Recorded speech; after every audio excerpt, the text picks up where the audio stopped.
Good morning, good morning, good morning. Let's do this. Good morning, peeps. Good morning. Mm. We're alive. Wow. We're alive. Wow. We are in the love. Wow. We are love. Wow. Breathing. We are in peace. Perfect peace. Blissful peace. We are in peace.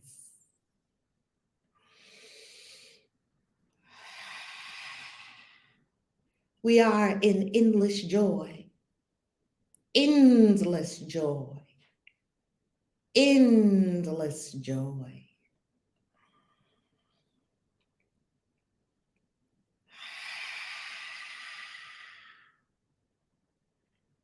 We are remembering divinity in every moment. We are remembering divinity. We remember. Breathe and remember. Remember the sacred self. Remember that I am present. Remember true identity is divinity. Remember.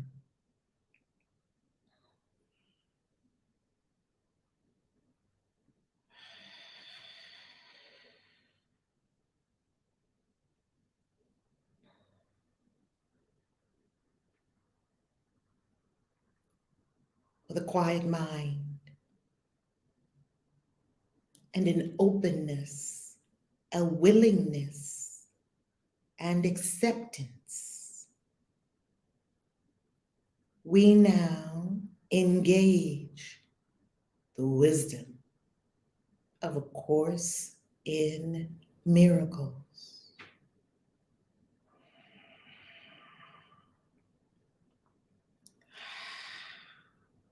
Great Spirit, that is all. May our eyes be wide open. May all that we are to receive from this be received right here and right now. This word goes forth. Everyone hearing it is raised to a higher vibration. Everyone not hearing it audibly is raised to a higher vibration. All are benefited from our presence here now. Ashe. This word is done.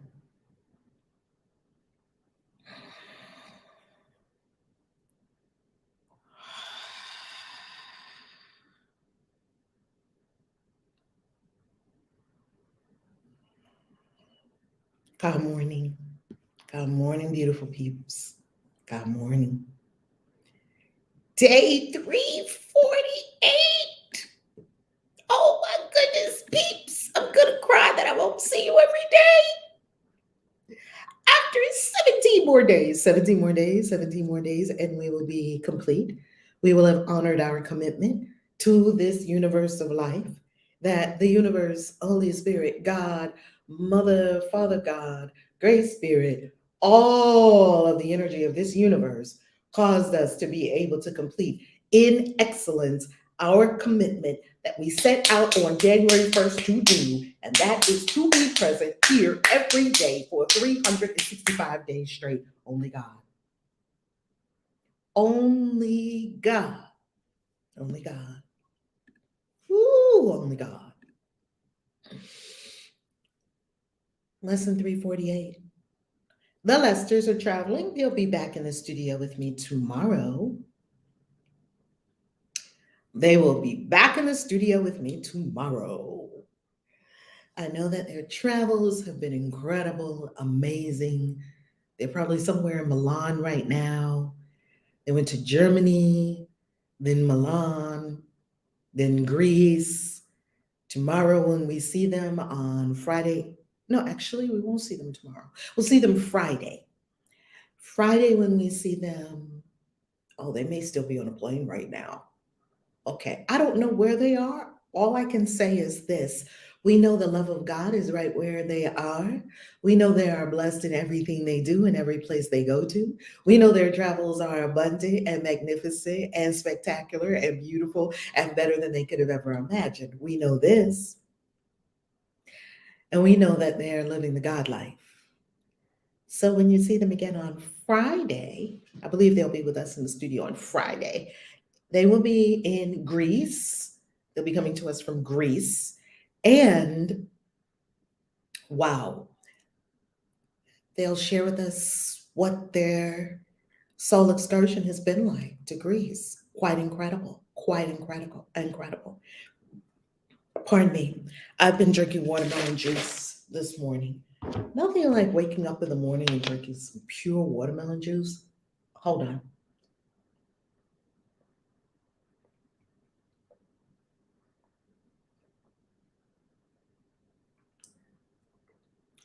It just feels so good. It feels like someone just squeezed a watermelon into my mouth. Like, oh my God. Pardon me while I have a watermelon orgasm right now. Anyway, it's just so good for you. I'm sure that that's why it's not readily available in the United States, because it's just so good for you. How did I grow up? For decades in the United States. And yeah, we had watermelons. Of course, we had watermelons everywhere. I never had watermelon juice. All throughout the United States, never opened a 7-Eleven and opened the little cold storage thingies for drinks and found just watermelon juice, just squeezed straight from the watermelon. Never saw it till I got to Bali. I didn't even see it in Hawaii. Maybe, I don't know, maybe watermelons don't grow plentifully or bountifully in Hawaii. I don't know. I do know in Hawaii they offered us a plethora of drinks in the morning when we were staying at that exquisite top 10 resorts in the entire world, Halekulani. And they have an exquisite breakfast buffet. And they do come around and ask you in the morning, what juice would you like? Would you like pineapple juice, orange juice, papaya juice, guava juice, peach nectar? They just would go on and on and on and on. All the juices. And me and him used to look at each other. That was when I was with my husband, my Baptist husband. We used to look at each other and say, put them all together. We would just, all of them. And they would say, yes, sir, yes, ma'am. And they would just take all the juices and put it together in one glass. And we would just drink like 20 fruits every morning. Incredible. Watermelon juice. Get it. Now, Miami, I have a word for you, Miami. This watermelon juice, squeezed fresh straight from a watermelon, just squeezed it and just gave it to me. $1.45 in Mexico, not $17. And you would get a watermelon smoothie like this, about this much, in Miami, $17. I promise you. There's nothing you can find that good for you to drink in Miami for $1.45, not even water, $3.99. I love you, Miami, and just letting everyone know you have choices. Now, if you just love Miami, you just love paying $17 for a drink, all good. If you want to do something different, there's a lot of options for you all around the world. That's all I'm saying. With no judgment, nothing wrong with anything. There's just a lot of options, and you can take advantage of all your options. You can exercise your options, as we used to say in financial planning, right? I have no cause for anger or for fear, for you surround me.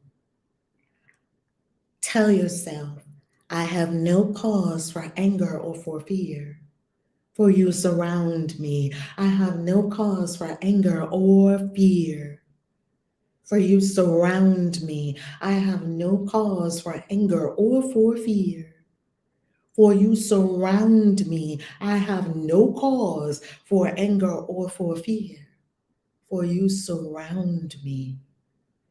And in every need that I perceive, Not every need I have, every need I perceive. Your grace suffices me. Your grace suffices me.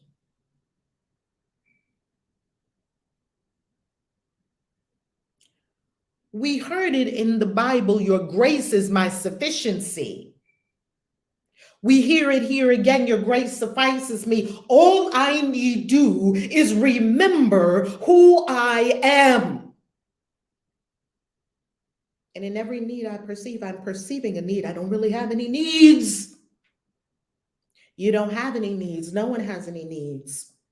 The universe has already provided for everyone bountifully.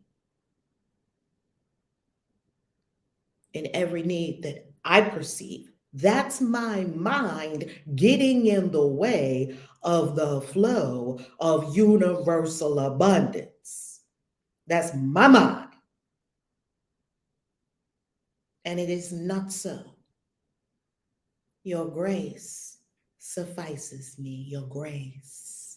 Father, here is our prayer for today. Father, let me remember you are here and I am not alone. Father, Mother, Universe, Spirit, let me remember you are here and I am not alone. Let me remember that you are here and I am not alone. Let me remember that you are here and I am not alone. Let me remember that you are here and I am not alone. I'm not alone. You know, whenever people say, oh, you went there by yourself? No, I went with myself. Oh, you're there, you're all by yourself? No, I'm with myself. And the more I taught myself that I was with myself, the less I heard from my world, by yourself.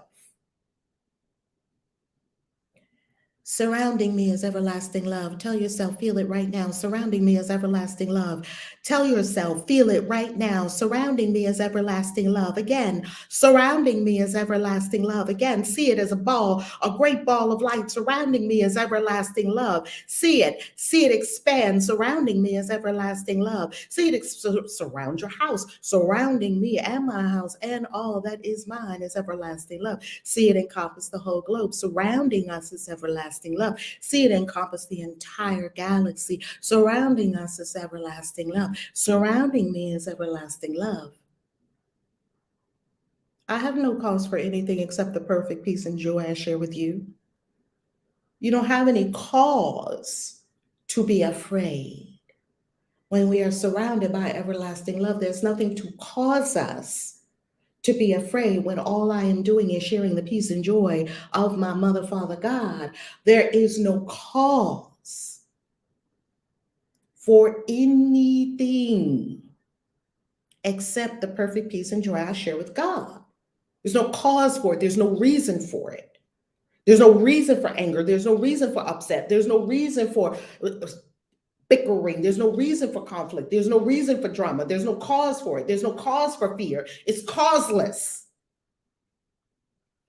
And because it's causeless, it's not real.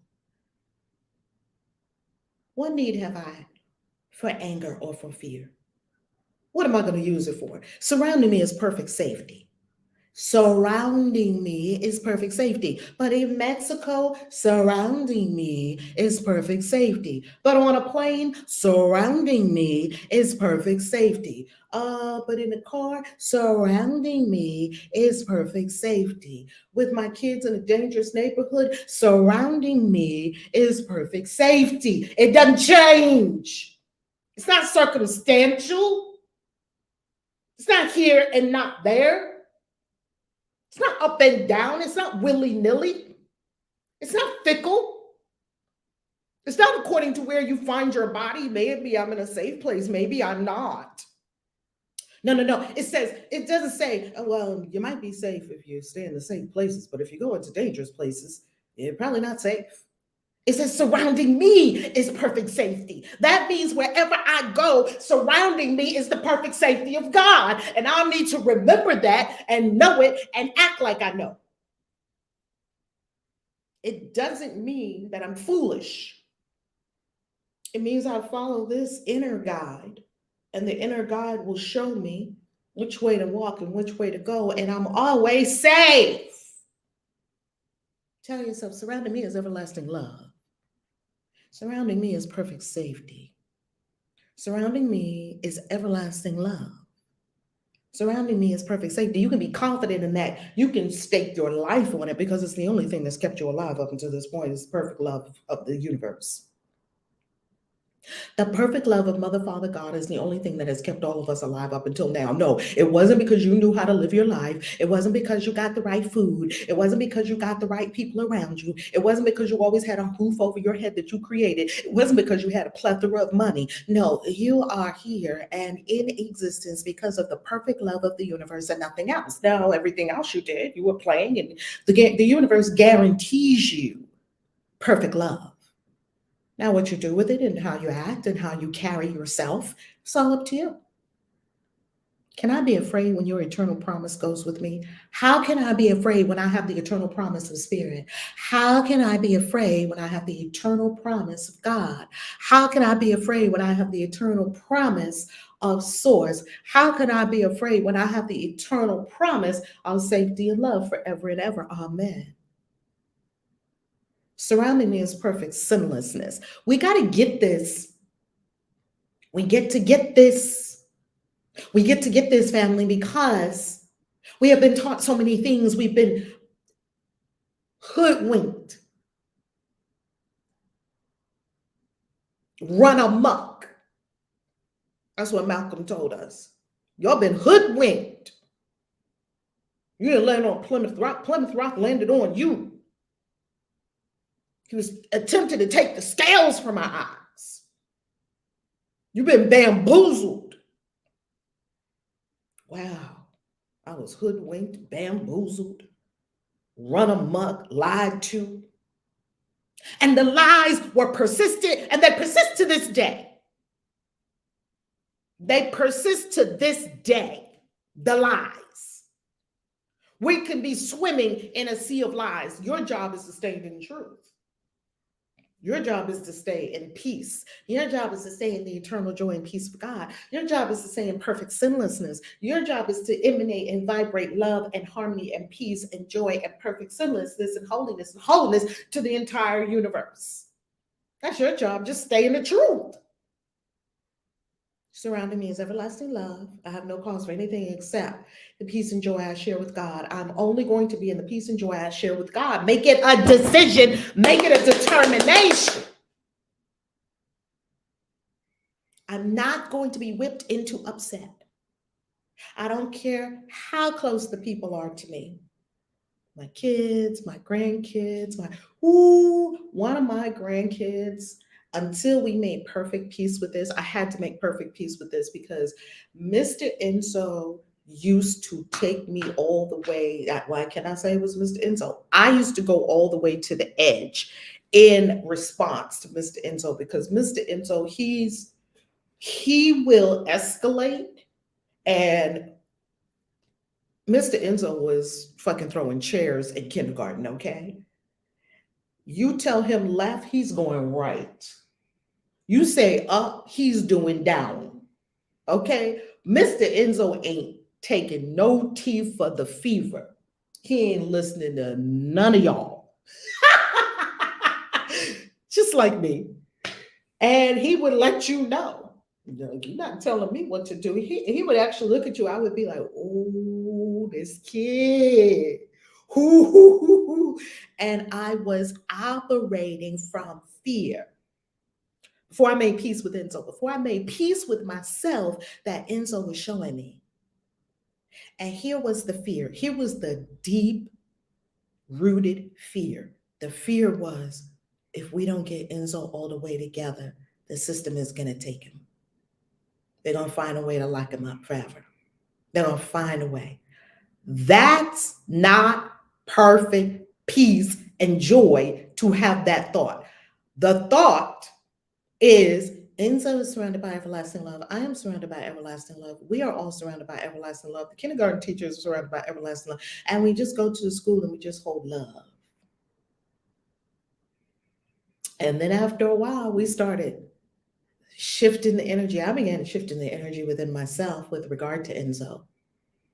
And I promise you, after shifting the energy, ridding of fear, shifting the energy, everlasting love, I absolutely fell in love with Enzo, and we have none of those issues anymore. None.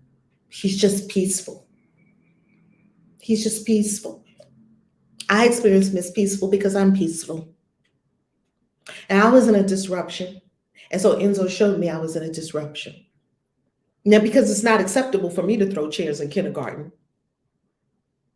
I'm not in kindergarten. I'm in kindergarten of the universe. I'm not in kindergarten anymore in the school. So do you see that all your world is mirroring to you what you really believe in? If my world is mirroring to me that I have some anger or some fear, anger comes from judgment. This shouldn't be like this. Well, acceptance would say, this is this way. And now, as a master, I will transmute the energy according to what I know that my divine nature is bringing forth. Acceptance doesn't mean, well, I just have to live with this thing. That's a punk. Acceptance says, okay, I have some energy to transmute. You accept it and you get to work transmuting it. Not from a place of, this is bad, this is wrong, I shouldn't have this, go away. That's fighting. Acceptance is, I have this. This is very good. I'm learning something from this. Okay, universe, I will transmute this with love. Yes. Enzo is throwing chairs in kindergarten. Not Enzo, you shouldn't do that. Oh, this is bad. We don't teach you like that. Blah, blah, blah. Whatever. Enzo's throwing chairs in kindergarten. Wouldn't I like to throw a chair? Yeah, I probably would. If it was acceptable for me to do it, I probably would throw some chairs. Okay. What is it showing me? Well, it's showing you your unexpressed anger. Oh, wow. I have unexpressed anger? Yeah, that will turn into sis if you don't do something about it. Oh, what should I do about it, Spirit? See, I'm not fighting it. I'm leaning in and I'm looking at it and I'm drawing it closer to me and sniff it and smell it. And what is it? What is it, Spirit? Oh, this is your anger. Oh, this is my anger. Okay, let me transmute anger into peace. See, that's not fighting it and pushing it away. That's understanding what is going on with me. That's what I always ask Spirit. What's going on with me right now? Because I never know what's going on with me. I only think I know what's going on with me. What's going on with me, Holy Spirit? Because I have a result that I don't like. Oh, that's your fear showing up. This is fear. And I'm as shocked as ever when the Holy Ghost tells me something, yet it's spot on. Well, yep, I can see that. And even if you can't see it, all good, transmute. Okay, what am I to do? Love. Okay, let me transmute the energy of fear within myself. And you become an alchemist of the highest order because you are always simply alchemicalizing yourself. It's just like Dr. Hewlin Haleakala. If he walked into a room and the room was a mess, he wouldn't get about, tell people, clean this up, clean that up. He wouldn't get upset. Oh my goodness, the room's a mess. Dr. Hewlin Haleakala would say, oh, I'll clean on this. He would close his eyes. It was a habit. It was an immediate response. He would close his eyes and clean on it. I love you. Please forgive me. I'm so sorry. Thank you. I love you. He would go straight into Ho'oponopono because he knew everything he saw here was his thoughts. Oh, I must be having some thoughts of messiness. Well, Dr. Hewlin Haleakala was a freaking master who gave us powerful gifts. And thank you, Dr. Hewlin, in realms above, now helping us, right, as an ascended master, as a spirit guide, whatever his role now is in helping humanity. We thank you and we honor you, Dr. Hewlin. So Dr. Hewlin never thought that him and the problem were separate. He never thought that anything in his world was separate from his consciousness. But we have that separation. That's why we have to keep going into the course, keep going into the course, keep going into the course. Every day, I pray on January 1st of 2023, 2024, 2025, 2026, 2027, whenever you're watching this, unless we're all already evolved into light beings, until we're all already evolved into light beings, I pray every January 1st, you do the exact same thing I'm going to do on January 1st. Pick up the course every lesson 1. I don't know what anything means. I don't know what anything is for. Go right back to lesson 1 of A Course in Miracles. It's here on 4 platforms. If it's messed up on one of the platforms, like you can't hear sound, I think day 92 and 93, something like that on YouTube, you can't hear sound. Go to Clubhouse. All the links are below, all the vids. These vids are here forever. If you don't find them on YouTube, then go on Library, LBRY. They're on the blockchain over there. You can access it using the app Odyssey. They're all backed up there on the blockchain. If you don't want to watch the videos, go to Clubhouse and listen. These are here. Do it again, January 1st for 365 days. Now, I won't be here with you live doing it because I will be doing the spirit things that Spirit has me doing. We have this forever is what I'm offering. We have the course forever, or we have it for as long as we need it. Maybe in 5 years, all humanity completely turns into our light bodies and we no longer need the course because we all are remembering we're God. And we drop our bodies and we're all in the infinite. Maybe. I don't know. Until that happens, even if one of us is not home, none of us are home, do the course. Or if you don't want to do the course, do anything that ascends your consciousness. Do the Bible, do the Quran, do the teachings of Buddha. Do whatever you want to do that ascends your consciousness, because the course is saying the same thing, the Bible is saying the same thing, the Quran is saying the same thing, teachings of Buddha is saying the same thing, the Bhagavad Gita is saying, the same thing the Vedas are saying, the same thing the Upanishads are saying. They're all saying the same thing. Read them. Well, that's the same thing that's in the Bible. That's the same thing that's all the sacred books say the same thing. The sacred books all say the same thing. Your mind is the problem. You have some help, spiritual help. And you need to connect with this spiritual help. Else you're just going to be crazy and do all kinds of depraved things. And you don't need to do things like that. Don't lie, don't cheat, don't steal. They all agree on the thing, on the no list. Don't take somebody else's wife or husband or something like that. That's really one of, not because God is going to punish you, just because it's just so shitty. It's just so shitty. Not in a judgmental way, and in an energetic way. It just creates bad karma. It's not good for you. It's not good for them. It's not good for anybody in the mix. Now, if you have all free people that didn't make any promises and didn't renege, and nobody's sneaking around and nobody's doing all that stuff that comes with just adultery, God doesn't condemn anybody for adultery. God doesn't even know what adultery is. The universe doesn't know what adultery is. The universe is reading energy. And coming from the energy is sneaking or tipping around. That's not honesty and integrity and openness. So right there, you're going to have some issues. Then you come back and your mate is like, oh, where were you? I was with the dudes. Now you have deception, lying. This is not going to go well for you. And for the other people that are participating with you in this drama until everybody sits down and tells the truth. Well, listen, I got a bae over here and a bae over here and a chick on the side, and that chick got a chick on the side. And I got a boo and I got a husband and I got a he over here and I got him over there. And come clean. Just everybody put it on the table. See, because truth is always going to win in the end. And while we're tipping around, I used to do it, tipping around. Either I was tipping around or I was tipped around on. Neither one felt good. I was like, well, I guess that's not the answer. I had to learn from myself the bad karma of adultery. Don't take it like church. In church, they beat you up. Don't commit adultery. Look at it energetically. And see, they had a morsel of it correct. They just heaped a lot of judgment on it. Forget the judgment and just look at it energetically. Energetically, do I stand for truth or lies? Energetically, am I honest or am I dishonest? Because all of these are signals that you're sending out to the universe that are invitations to bring something to you. They're invitations, they're energetic signals, smoke signals coming up from your blanket.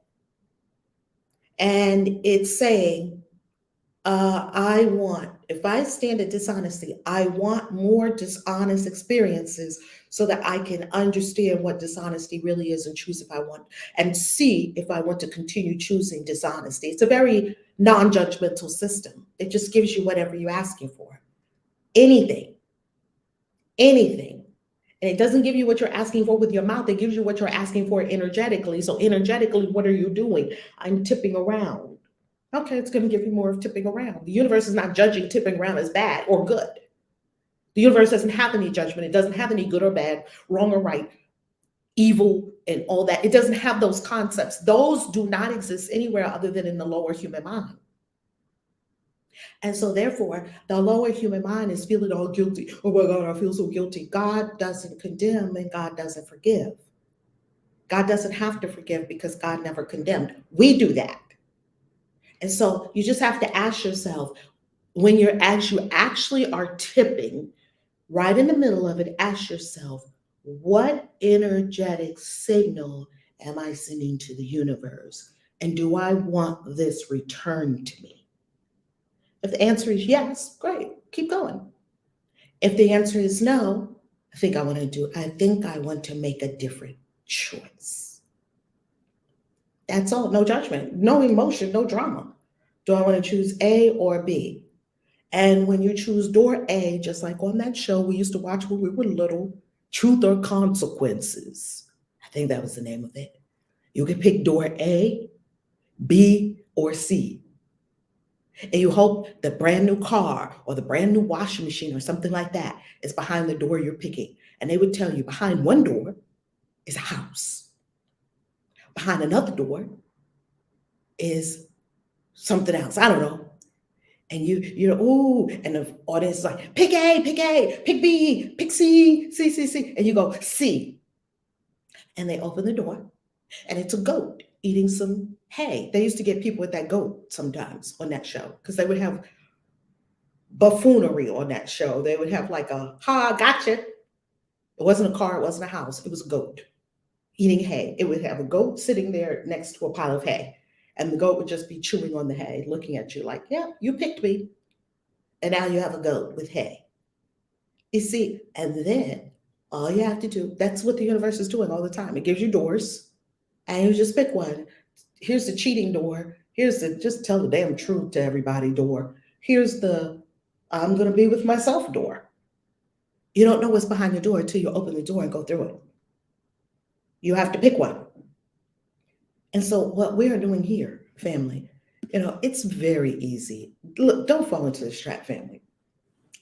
It is so easy to wake up and get on A Course in Miracles and say with our pretty little mouths and our handsome mouths, I am the love of God.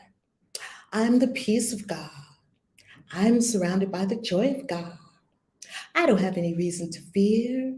I know my divinity. I know I'm sinless. I don't have any guilt. I don't have any shame. I am peaceful until 3:01 p.m. that afternoon when the kindergarten class is getting out and Enzo starts throwing chairs. Until 11:27 a.m. and you are driving to somewhere and somebody cuts you off on the highway. Ooh, what's this? Is coming up. Oh, this is not the peace and joy of God. Until you go to a restaurant at night with your friends and you're sitting around and the waiter messed up your order. You were so hungry and everybody else got their food and the waiter totally messed up your order. You might not say anything. Okay, you could just bring me the right food. What's going on inside? You had to take a deep breath, didn't you? Other than simply being established in the peace of joy in God, and I'm movable in the peace of joy of God. I don't have that mastered yet. I don't. Telling you the honest truth. Something could happen at 10:55 a.m. this morning. I would be out of the peace of God, like, excuse me. Then I believe, ooh, remix. Peace and joy of God. Okay, let me take a PBG. The other day, Dr. Joe Dispenza was on, well, he wasn't on it the other day. I was watching it the other day. Again, I've watched portions of this before, and I had to watch it again. Dr. Joe Dispenza on Lewis Howe's podcast, The School of Greatness. And on there, he said, they were talking about being reactive, right? Lashing out and being reactive. And that's not the way to do it. And Lewis Howes asked Dr. Joe Dispenza, do you still get reactive? He said, I get reactive every day. Dr. Joe Dispenza said, you can watch it, it's filmed. He said, I get reactive every day. Here's the deal. You can get reactive. Here's the deal. Okay. Awareness. Ooh, I'm in reactivity right now. Ooh, I'm in right now. Oh, I'm in fear right now.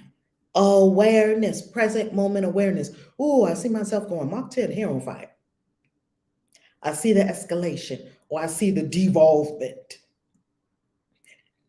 And okay, what am I going to do about it? Okay, let me rein it in. And then, as he says later on, what he does is, because he has a huge team and the team is leading these incredible events and these amazing things are happening. And so what happens? He says that he sits with himself and he says, okay, I was reactive with this person. I was reactive with the team. How would I want to reframe that? How do I want to show up? What is the truth of my being? How can I align with the truth of my being and my every word action? It's just a matter of in the moment awareness and correction, transmutation of energy. You think anyone's above that? If Dr. Joseph Spencer, after 30 years of being a practitioner of spirituality and one of the premier prominent teachers of spirituality on the planet, if Dr. Joe Dispenza says he gets reactive every day, baby, me and you ought to be in continual prayer and meditation. Okay? Just being honest with ourselves. So please don't fall into the trap of, I read the course this morning. Surrounding me is perfect safety. Can I be afraid when your eternal promise goes with me? No, I can't be afraid. Surrounding me is perfect sinlessness. Yeah, right. I'm holy. What can I fear when you created me in holiness as perfect as your own? That's right. I shouldn't fear anything because I'm in holiness as perfect as God. Okay, I did the Course in Miracles this morning. Okay, let me go outside now and be ratchet. So easy to do. And unaware of my ratchetness. So easy to do. Still asleep. Still not doing the deep work, the deep work, the deep work, the deep work, not doing the deep work. God's grace suffices us in everything that he would have us do. And only that we choose to be our will as well as his. Now, I'm going to share with you something profound about this sentence here that will rock your whole world. It says, God's grace suffices us in everything that he would have us do. It doesn't say God's grace suffices you in all the bullshit stuff that you want to make up that you think you need to do and you're not here to do, but you want to go ahead and do it anyway. I'm going to give you examples so that this can be very perfectly clear for all of us. It says God's grace suffices us in everything that he would have us do. That means your divine assignment on the planet has a grace to it that will give you everything in doing what you're here to do. And no one can touch you because God's grace is the sufficiency for you, and you have grace for you to do the thing that he would have you do. And when we say that he would have you do, we don't mean there's some big dude in the sky that wants you to do his bidding. We're not talking about that. We have learned in the course that my will is the will of the universe. What I truly want to be doing is what I am here to do. What I am led to do is the thing for me to do. My will and the will of the universe are one and the same, my perfect happiness. We get to reframe will, the will of God. No, the W will of God lives inside you, the will of your true self, your deepest self, your knowing self, your wise self, your divine self, capital S self.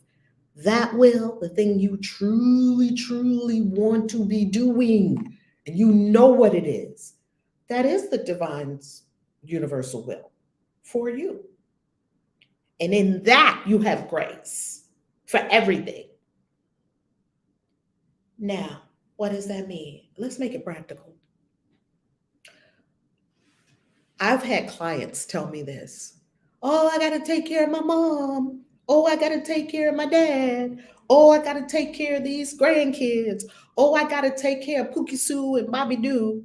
Oh, I got to take care. I have had so many clients over the years try to convince me that they're supposed to be taking care of someone, and that's not. That's not the universal will. Why? Because we're too afraid to conduct, to actually do the universal will. And in the universal will, everyone's taken care of, but we can't see that. So we think we're supposed to do it. So we make ourselves bigger than God. Give you an example. When my mother was pregnant with her fourth child, which is my baby sister, my mother was in a terrible depression that I did not understand until I went into the depression after having my second child. In this depression, actually, uh, uh, they really didn't want her to be in a depression, and they really didn't believe in depression. This was a long time ago, it's like in the 70s. And mental health wasn't where it is now, and religion used to just tell you just pray everything and Jesus will make it okay. Anyway, she did not want to have this fourth child. So she had the baby, brought the baby home, because of course you have to have babies when you're in, Christianity, if you're abiding by the rules, right? A lot of people are in there, but they're like not doing the rules. The rules say you're supposed to have all these kids. That's what the rules say. Now, that's another discussion for another day. The important part is this of this story is that she didn't want to have this child. She had this child. And of course, she didn't feel like taking care of the child, just depressed, just listless, all of it. And now they probably would call it postpartum depression or something like that. She was just out of it. She was listless. She didn't want another kid. It was the fourth kid, da da da, so forth and so on. And here came this beautiful, cuter than cute. I mean, probably one of the most beautiful baby girls I have ever seen in my life. And mom was just like, whatever, right?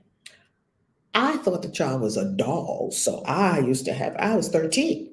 So I was 11 when my mother had my second brother. So it's me 2 years later, my brother, 11-year gap, uh, my baby sister, my baby brother, and then my baby sister. So this was my baby sister. Oh, no, maybe I was 15 by the time this came around. 13, might have been 15. I thought she was a doll. And we had just had another doll when my brother was born. When I was like 13, my other brother was 11. So mom brought home dolls. They were my babies. I would come home from school. Where's the babies? Where's the baby? When you're young, you like babies. So, I used to love these babies. Love them, love them, love them.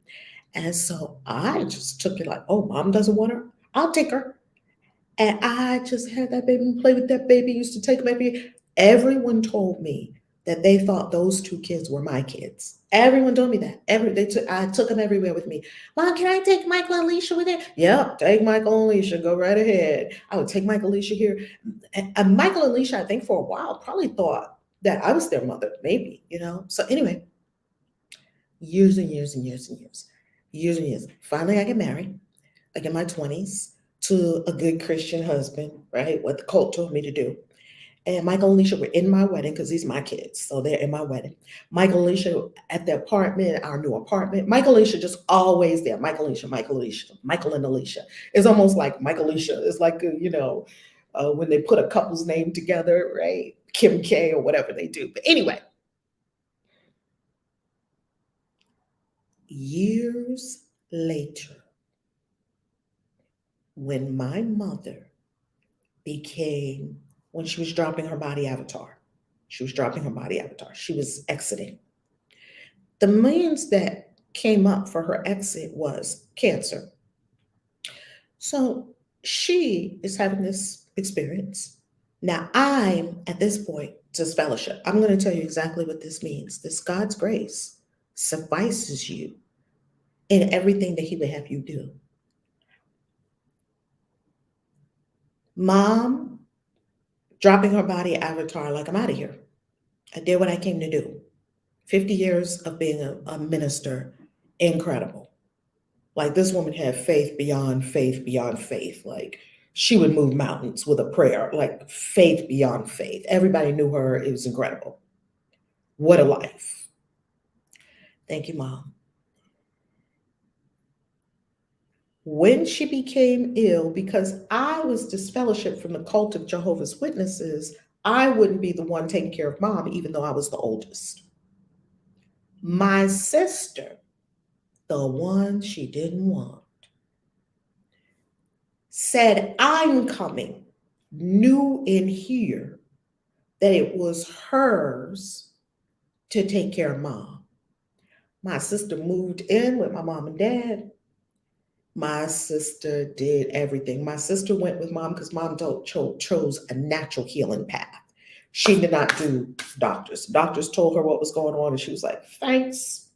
She never took chemo, never took radiation, never took a knife.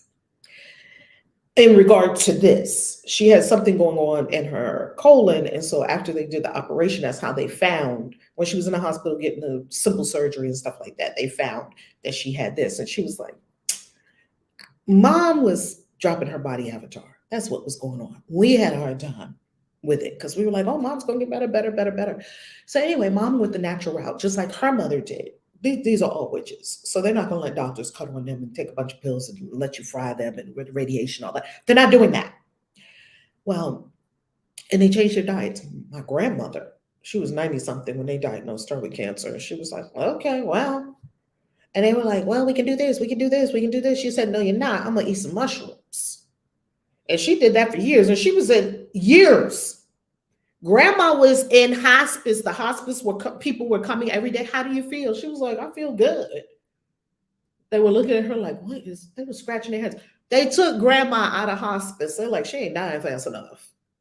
She's still walking around, eating breakfast, popping her mushrooms.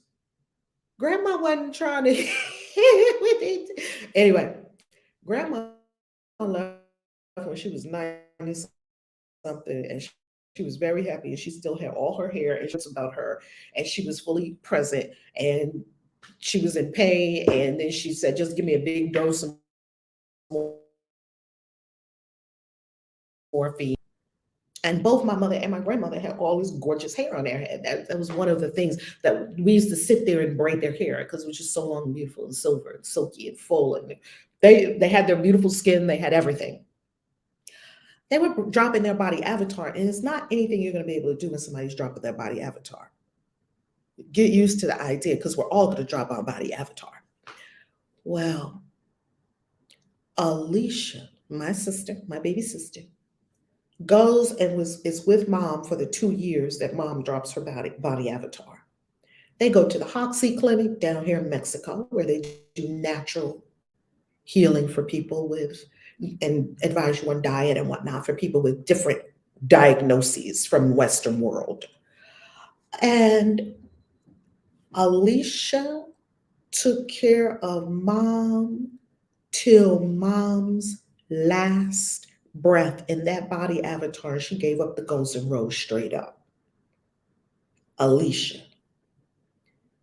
the child that you did not want. Now I want you to look at the triangle.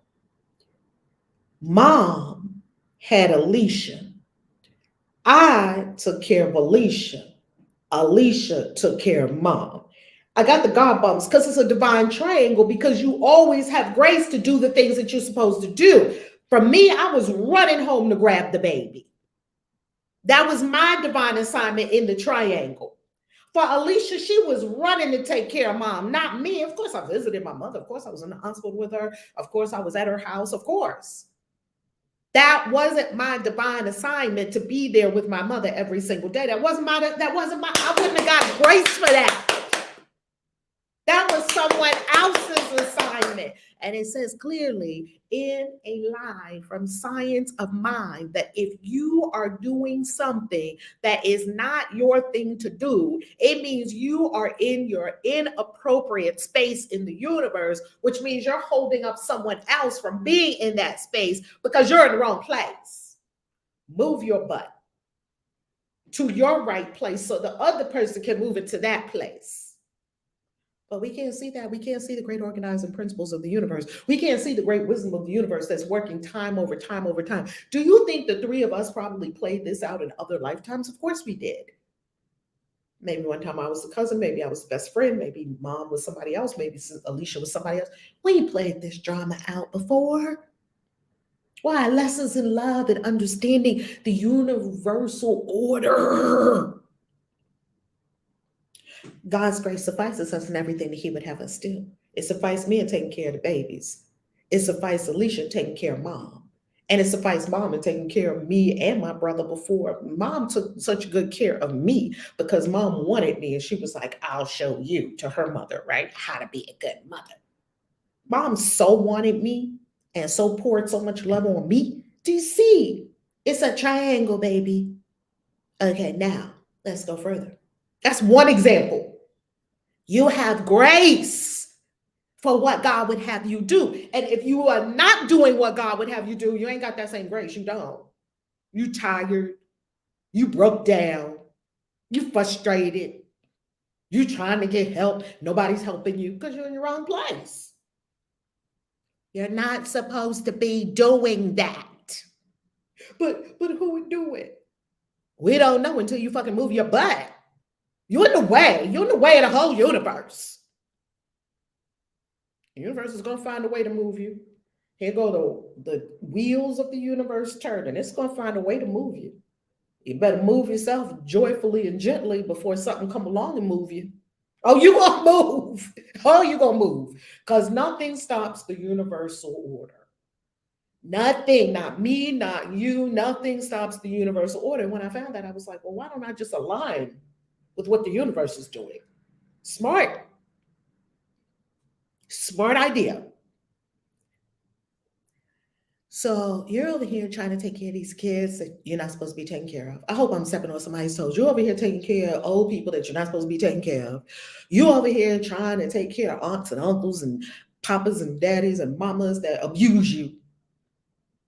There's somebody wonderful for them that they would not give that kind of flack to. The reason they're giving that kind of flack to you is because y'all got history. And instead of you, why do we do this? I'm going to tell you exactly why we do this. And when I say we, I'm telling you we, because I like to stick my nose in places it doesn't belong. The universe is like, pat, pat, pat, out of here. Don't you have a job? Oh, yeah, I do have a job. Here's why we do it. We do it because we're afraid. We're too afraid to live our big, delicious, epic, fabulous lives that will require everything from us. We're too afraid. So, do that big God thing. No, let me go get in my kids' business. Let me go get in my mama's business. Let me go get in my grandmama's business.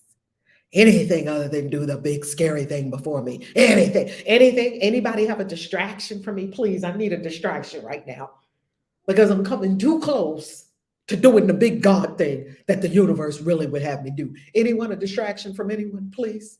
I'm just looking for distractions right now because I'm terrified. Do you think that I have not been terrified of Christian witches? Is that to Christian and teach Bible. That's my job, to dispel fear and ignorance around the word witch,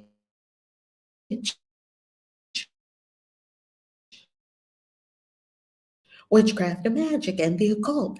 Dispel fear and ignorance. That's my God assignment, is to dispel fear and ignorance and to help specific groups of people, because Spirit sent my people to suffering and they don't need to suffer. Go in church and get my people. Go in church and get my people and teach them witchcraft and tell them they can stay in the church and commit and practice witchcraft. Oh my God, that's my assignment. No, no, no. I need some distractions. Somebody, do you need help, Mom? I'm gonna come over, Mom. I'm gonna help you every day. I'm gonna help you every day, Mom, because I'm just too terrified to do that God thing. The universe wants me to do what? Oh, I can't even think about it. Let me run over here and just go shopping. Let me do some more shopping. Get on your divine assignment. Why? Because grace, your grace, your grace, God, your grace suffices me in everything that is the divine will from me. The grace lifts me. The grace enables me to do this work. The grace helps me teach magic to Christians. And I'm going to do it on Bell Rock this coming weekend by your grace. How can I walk unmolested? By your grace, because the grace surrounds me, and I have grace in everything that I am here to do, that you are here to do. The universe is giving you grace for what? It said God's grace suffices us in everything that He would have us do. Now, you making up all your own plans, making up all your own little means of taking care of people, thinking you're helping in the little lower mind, stemming from true fear. Let's talk about where all that stuff is really coming from. We're afraid. We're afraid when somebody in our lives tells us they're about to drop their body avatar. I was terrified. Mom, you can't go. No, no, no. We got to do everything to help Mom be well. Well, was that really for Mom? It was because I had unconscious fears. Mom, you can't leave me kicking up my abandonment issues. No. Mom was like, child, I ain't leaving you. Stop it. Making up shit. Oh, we've been together for millennia. Oh, yeah, that is true. What am I afraid of? I'm afraid of my own mortality. Am I afraid of that? Nobody's afraid of dying. You're only afraid of how you're going to die. That's what they say. No one's afraid of dying. You know you're going to die. You know you're going to drop your body avatar. Everybody knows it. You're afraid of how it's going to happen. And that's the unknown. So, how about we drop all of our fears? It says today, Father, surrounding me is everlasting love, not fear. I don't have any cause for fear. I don't have any cause for fear for my loved ones. I don't have any cause for fear that the kids are not going to be taken care of. If something occurs with your children, why does it have to be automatic? And they have kids. Why does it have to be automatic that you're supposed to take care of the grandkids? Oh, because they might go into the system. No, they're going to go to where their soul already contracted to be. That's where they're going to go. But we're so busy on the third dimension looking at things from a tiny third dimensional aspect that only sees, according to Kabbalah, 1% of reality. 99% of reality we can't even see. So all we're seeing is, oh my God, something happened to my child. Oh my God, I got to take care of my grandchildren. I'm going to be taking care of them forever because I just can't imagine anybody else taking care of them because I'm just too afraid to live my big God life. Your big God life is so demanding. It demands everything of you. That's why people don't live their big God life, because it's going to exact everything from you. And then it's going to give you everything. First, you have to give up everything. That's the whole idea of renunciation and surrender. You can't be grabby and clutchy and attached, a million things stuck to you. You're just all sticky, trying to say, okay, universe, I'm ready for the universal will for my life. No, you're not. It's going to have to peel off some of them, rip off some of those band-aids, peel off some of those old contracts and old relationships, peel off the things that you think you're supposed to do. Man, Black women got that bad. Savior of the universe. I think it's because the original mother of the human race, they say, is a Black woman, like it happened in Africa. maybe 200 or 300,000 years ago. So maybe that's why Black women have it in our consciousness that we think we have to save everybody, like we're everybody's mother or something. I don't know. I don't know. It's just theories that I'm playing with. Can't be proven. Here's the deal. You're not here to save anyone. Save your damn self. Save yourself. But it's selfish, Reverend Val. I can't do that. What you do not know, beloved, what I don't remember, is that when I save myself, I save the whole world. See, saving yourself is not a selfish act. Saving yourself is one of the most selfless things you can do. You get your consciousness straight and watch what happens to the whole conscious. The whole infinite consciousness is better. You forgive and see what happens to the whole universe of life. You rid yourself of guilt, fear, anger, upset, judgments, and see what happens to the whole universe of life. You do it for you. That's all we can do. We can't do it for anyone else. Do it for yourself. So all you lovely people, it is so wonderful. I love serving you. I serve amazing people. Amazing people come on our deep, deep, deep, deep healing retreats. Amazing people hang out with us. You're amazing. You're going to have amazing experiences over the next 10 or 20 years with us. Amazing. Here's what I know about you. Because you're called to a higher octave, to a higher calling, because you're likely a minister or a spiritual healer or a spiritual teacher or a coach or a transformation agent or energy healer, because you're that, you have this very open, big, amazing heart. And you have to be careful because you'll be taking care of everybody all along the way, just taking care of people and getting bogged down. No, take care of yourself. And in taking care of yourself, Spirit will give you what is yours to do. I'm clear on my assignment. Do I always do it? No, because I like to try to find a distraction. That's what I do.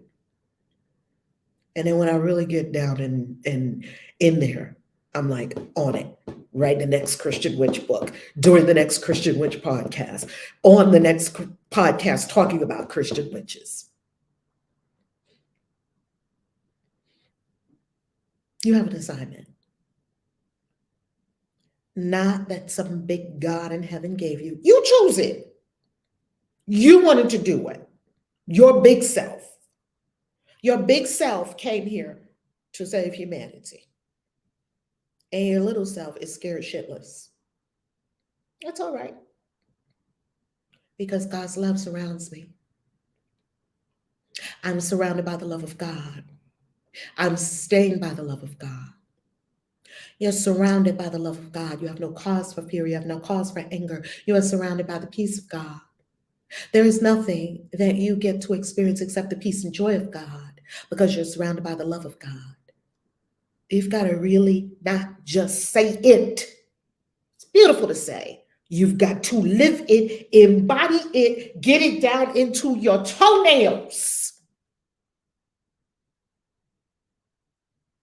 Even your toenails are singing in the peace and joy of God and the love of God. Your butt crack is singing in the peace and joy and love of God. Your yoni, your lingam, your knees, your everything. And all your chakras are ding, ding, ding, ding, baby. It is vibrating, vibrating, vibrating. The love of God, the peace of God, the joy of God. You're just vibrating it everywhere you go. People are like, whoa, what's that? I want some. Okay. That's your job. Your job is not to show up on A Course in Miracles and read it. That's the first step of about 1,000. Great. You showed up on A Course in Miracles and you read it. Now let's see you do it.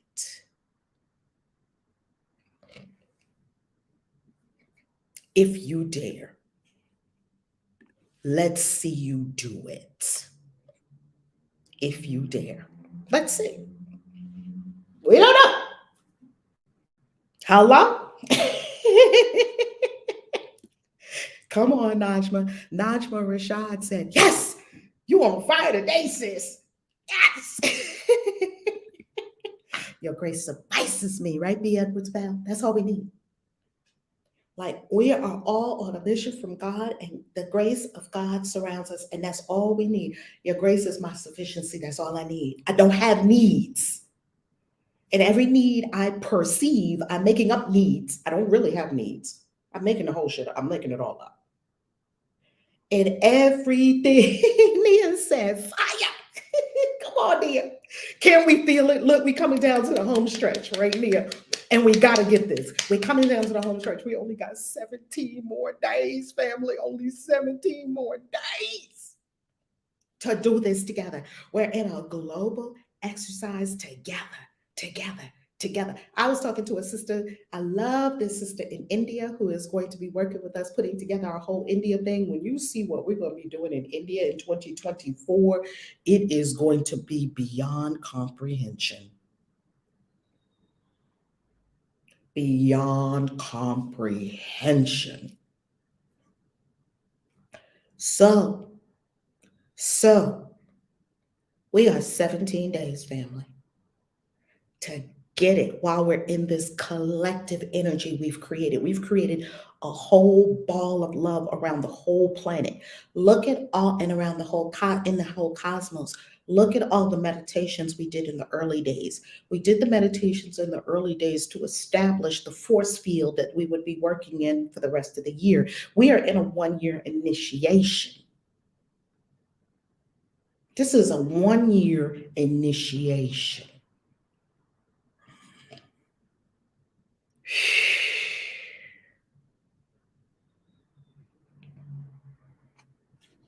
You are so loved. You are supported. You are guided. You are protected. You are whole. You are rich. You are led. And all of this from inside your magnificent self. Remember that everywhere you go, no matter what you do. Remember, I'm loved. Whether no one's around, I'm loved. I'm fully supported, whether no one helps you in your big God job. Your big God job, if no one helps you in the beginning, because soon, after a while, everybody will run and help you. I promise you, you are supported, even when it doesn't look like it. I promise you. I'm your auntie. I wouldn't lie to you. I would not lie to you. You are supported. You are loved. The angels walk with you. They go with you everywhere you go. You are surrounded by a spirit team that takes no ish.